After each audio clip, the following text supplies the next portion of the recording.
You're a dragon. Be a dragon.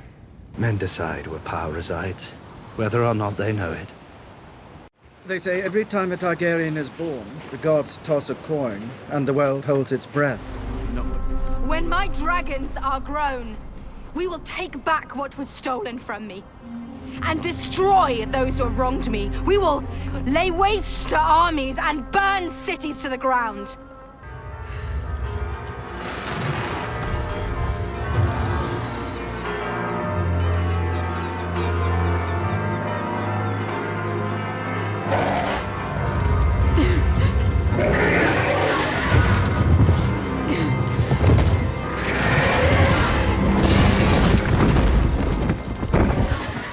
So Dany is now the Mad Queen, and whether or not we like how we got to this point, there are a lot of questions going into the series finale and therefore still some things to speculate about, which is always good fun.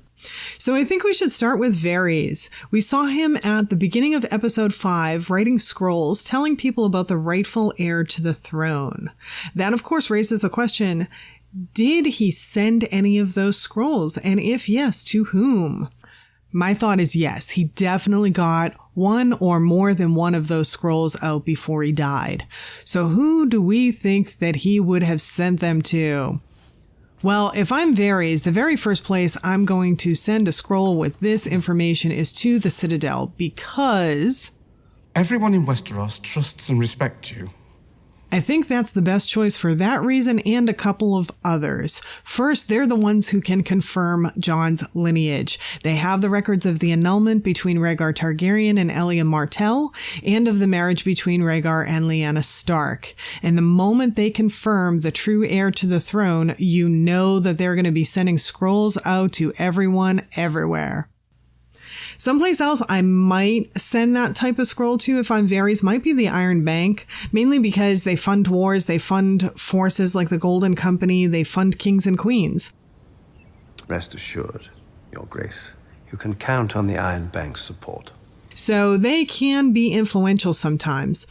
And I'd also target any remaining larger northern houses. Supposedly, and quite impossibly, half of the North lived through the battle with the Whites after all, and we know that anyone remaining in the North would back Jon, not Dany. And Dany knows that too, but we'll get to that in a minute. But before we go there are some other questions. There's the minor question of whether or not we still have an Iron Throne, for instance. I mean, we never see it in episode 5, not once. And it's not in the previews for episode 6 either. So does the throne even exist anymore? Or did it get buried when King's Landing fell? Did it get melted by Drogon's fire? That'd be a bit poetic considering it was supposedly forged using the breath of Aegon's dragon, Balerion the Black Dread. 1,000 blades, taken from the hands of Aegon's fallen enemies, forged in the fiery breath of Balerion the Dread. But regardless of whether or not the throne actually exists anymore, I don't suppose it matters. Dany could rule from Dragonstone if she wanted to. There's a nice big imposing throne there already. In fact, it might be safer for the people of King's Landing if Drogon isn't flying overhead, randomly frying and eating people's children and goats. And let's face it, Cersei ruled without ever leaving the Red Keep. So it's not like a ruler has to be present. And it's not like we actually need the Iron Throne itself to have someone rule Westeros. I almost like the idea of the Iron Throne being toast, too. Literally. I do think it would be wonderfully poetic if Drogon did end up melting it with his fire while Dany was on her rampage. But speaking of thrones and ruling Westeros in particular, that brings us to our next question. Did Dany break the wheel? I'm not going to stop the wheel. I'm going to break the wheel. In my estimation, I don't think so. In fact, I think Dany has become the biggest cog in the wheel there ever was besides the Mad King. To me, breaking the wheel means stopping the needless wars over the throne. It doesn't mean conquering and killing to quote-unquote take power. It means being given power because it's deserved, which for me means that rule either has to fall to Jon as a deserving and benevolent leader, even more so than the fact that he's the rightful heir, or it has to be done via elections, in which case I think it goes to Sansa. Because I don't think Jon will take part in an election, at least not by his own choice. Now, my guess before the season began was that the throne would go to Sansa, but considering she has no claim to it, the only way that happens is if somehow, some way, they move to an election system. And is that even possible for Game of Thrones? Or does the wheel just keep on spinning? I don't know. I can tell you that I'm rooting for a completely broken wheel by the end of next episode, though. I feel like it would be a big letdown for the viewers if we don't get that satisfaction. Get something different than the same old that's been going on in Westeros for eons. But let's dive further into Dany now. How do we think she's going to behave the next time we see her? I mean, how does one behave after indiscriminately slaughtering thousands of innocent people? Will she be noticeably cuckoo for Cocoa Puffs, or does she go back to being her mostly reasonable self? Wouldn't it be something if she just behaves normally after doing, like, the most horrific thing we've seen anyone do on the show through the course of all 8 seasons? And it really was, too. If we quickly run through our villains, we had her brother Viserys. He was a cruel asshat, no doubt. You don't want to wake the dragon, do you? But he never hurt anyone but her, so his body count is at 0. Then we had Joffrey, a sadistic little SOB who harmed, tortured, and even killed a few people for fun, but still, he's small potatoes in the grand scheme of things. We had Cersei, whose death toll was mostly comprised of those who were in the Sept when she blew the thing up, and as much as I hate Cersei, one could argue that she didn't have that much of a choice there. Then we had Ramsay, a truly evil mofraggle who definitely brought death to more people, but still didn't reach the 6-figure body count mark. Then there's the Night King. Considering he decimated all of the wildlings north of the Wall, he's got a pretty high body count, though by the time we enter episode 3, where the North is getting ready to fight the Night King, we're told that there are only around 10,000 soldiers left in the North. I figure it's unlikely that there were many more wildlings than there were Northmen, meaning that the Night King's death toll was probably well under the 6-figure mark. However, it's very likely that Dany just plowed through at least 100,000, if not more, of the 1 million person population of King's Landing. That means that she now has the highest body count of anyone in the entire show. To me, her character has to be a recognizably evil character now, one that has to be done away with. There is no redemption after such a horrific act. You can't slaughter hundreds of thousands and go, oopsie, afterwards. That just doesn't fly. Now, to her being mad in the first place, a lot of people are saying that they don't really buy the Mad Queen thing, or that she wasn't spurred into it enough, or that it was too rushed. Those are all valid arguments, especially the rushing. The whole season is rushed, in my opinion.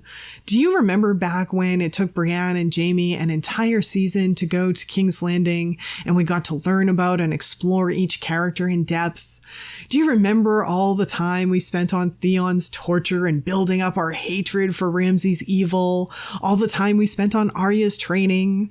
Yeah, some of us even complained on occasion that things were moving too slowly. But what I wouldn't give for some of that now. That said, in my opinion, what they really needed to pull this off correctly would have been to spread out Dany's devolution into the Mad Queen, maybe over the 4 episodes they skipped this year. Maybe they could have spent less money on amazing battle scenes and cinematics, which, while they look great and are entertaining as all get out, aren't much more than that if the story's backbone isn't there. Nonetheless, if we go with them on this ride and assume that the mad tendencies have always been there within Dany, then we have to acknowledge that it's been in large part Tyrion who's been tempering those impulses of hers. But will he even be at her side anymore after this? Hell, will he even be alive anymore after this? He did release Jaime, and that begs the question, will he be executed for it? I'm not sure with everything that happened if Dany will even find out about that. I mean, who knows if the soldiers who led Tyrion into Jaime's tent are even still alive at this point. She burned the city down rather indiscriminately, seemingly not caring about her own soldiers either. It was very reminiscent of Ramsay having his archers shoot arrows into his own soldiers on the field, in my opinion. So for all we know, those soldiers that were guarding Jaime are dead, and Tyrion could get away with this. But if Dany does find out about it, I don't expect her to be understanding. I don't expect her to give Tyrion another chance, if he even tries to talk to her after this. If I'm Tyrion, I'm probably not going to be trying to talk to Dany after this. In fact, I think I might be heading up north to Winterfell after this for multiple reasons. One, I can no longer be her hand after what I just saw. Not in good conscience. And there's a possibility she's going to find out that I released my brother. So if I'm Tyrion, I'm switching allegiances from Dany to Sansa and to Jon's claim to the throne pretty much immediately. And I'm also feeling a whole lot safer up north than anywhere near King's Landing and Daenerys Targaryen. And I do think Sansa would protect Tyrion too. And can we just stop and think about what Tyrion is feeling right now, too? He's made so many mistakes, so many errors in judgment over these last 2 seasons, and we can definitely quibble about the writers with that, but either way, this is the biggest one of all. He got his best friend killed because of his poor judgment this time. Varys would have lived had Tyrion made the right call, so his character has to be feeling a world of guilt right now, for Varys and for the people of King's Landing. He was closest to this situation and didn't see it before it happened. A huge, huge fail. Meanwhile, if we go back in time a little bit, Tyrion was hopeless after killing his father, and before he found Dany, she was the one that gave him hope for the future. If you die, we're all lost. Everyone, everything. Now what? Yeah, I just can't imagine being Tyrion. That's why it was the shock on his face that I used for the thumbnail image for my video review for episode 5. I just felt he was the one that most felt this, outside of those that died, of course. But moving on, I mentioned the North. There's this question now about the threat from the North. In Dany's mind, especially in Mad Queen Dany's mind, both Sansa and Jon are a threat. No? I'm thinking so. So the next question on my list is, will Dany execute Jon for betraying her by telling Sansa, or simply just for being a threat to her? And also, will she go after Sansa? I figure if she decides to go after either one, she has to decide to go after both, because neither are going to let it stand otherwise. And if she does go after either Jon or Sansa, and most especially if she kills either or both, there will be no question of who kills Dany.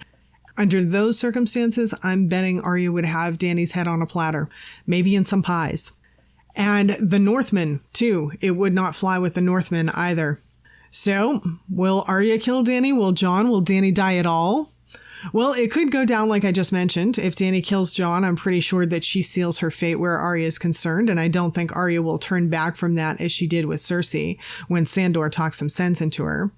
And it should go down that way if Dany kills Jon. I don't think Arya should turn back on that particular revenge if that's the way it went. But let's look at Jon for a second. What's he feeling? What's he thinking? Jon is very, very much like the man who raised him, very honor-bound. Of course, honor is what got Ned Stark killed. Will it with Jon? Will he maintain his word to Dany? He didn't know he was heir to the throne when he first bent the knee to her, and he still didn't want the throne even after he found out and he made that pledge to her. But that was all before she essentially committed genocide. How can he keep his word now? How can he respect her and serve her as his queen after what she's just done?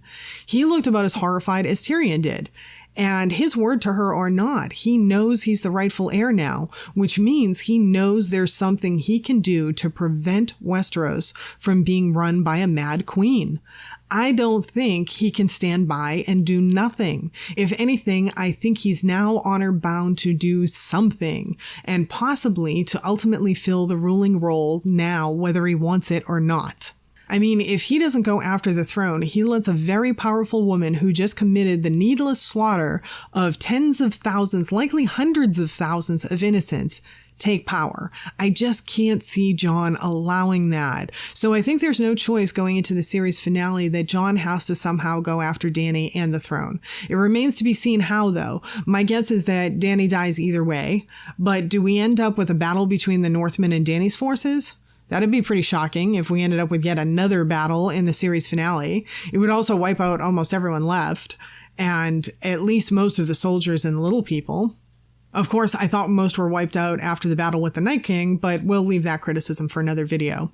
In regard to the series finale, I'm not sure how else it could happen. It certainly seems like the showrunners are setting us up for a Dany-Jon conflict. It's just a question of how it plays out.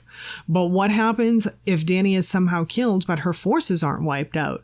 That brings us to my last couple of questions. If Dany is killed, who will the remaining Dothraki and Unsullied support? And what will happen to Drogon? Does he become Jon's pet? Friend? Ally? Honestly, I'm not sure exactly what dragons are to their people. Regardless, back on point, we know that Grey Worm made plans with Melisandre to go back to the Isle of Narth before the battle with the Night King. So we know that at least one of the Unsullied, their leader no less, had no plans to remain in Westeros or in King's Landing. So will most of them disperse and go back to their places of origin or elsewhere once the mission is complete? They are an all-volunteer service now. Technically, they should be allowed to leave at any time, particularly if she dies. And the Dothraki, I don't know, they like conquering, but they're in a foreign land among whatever's left of a foreign culture. And I'm also assuming they left their women and children behind when they left to go off and fight Dany's battles. They could decide sticking around is just not for them and head back across the water to live among their remaining people. Either way, the big question is how loyal they are to Dany. After fighting several battles for her, is it worth it for them to continue fighting for her after she's dead? It doesn't seem to me that there'd be much benefit in it for them. And we've seen in past seasons how quickly the Dothraki switch allegiances when a leader dies. That makes me think that if Dany gets killed, maybe there might not be many left to do any more fighting. I'm honestly not sure of where the showrunners are going to go with it, but I'm very interested to see what happens. Let's just hope that whatever happens, that it's more satisfying than the Night King's death or Cersei's death, and let's hope that it doesn't feel too rushed. I know it's going to be entertaining either way, though, because even with all their mistakes, it is still Game of Thrones. And I know we don't have much longer left for the show, but I'm going to do as many Game of Thrones related videos as I can as my time permits. And I'm definitely planning on doing a few after the series ends as well. So please do hit subscribe and hit that little bell for notifications of my future videos, and comment below and let me know what you think is going to happen and what your burning questions are. Thanks so much for spending the time with me today, and I hope to see you all back again next time.